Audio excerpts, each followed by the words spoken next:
Mga kapatid, sa ating pagdiriwang ngayon ng pagpapakasakit ng ating Panginoon, ang Biyernes Santo ay ang Valentine's Day ng sangkatauhan. Dahil sa krus, ipinakita niya ang ating Panginoon na si Jesus na kaya niyang ibigay lahat. Walang matitira sa Kanya, pati ang Kanyang sarili, alang-alang sa ating lahat dito. The will of God is not death.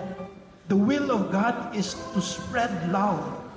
Mga kapatid, kung gusto nating maging malapit sa Kanya, samahan din natin siya. Hindi lamang sa Kanyang tagumpay, kundi pati na rin sa Kanyang pagdurusa sa krus. Huwag po nating kalimutan, it's not the suffering of Christ that saved us, kundi ang pag-ibig ni Kristo ang nagligtas sa ating lahat. At dahil sa Kanyang pag-ibig, ang krus ay Kanyang tiniis. Dahil sa Kanyang pag-ibig, sinabi niya sa ating lahat dito, you are worth dying for.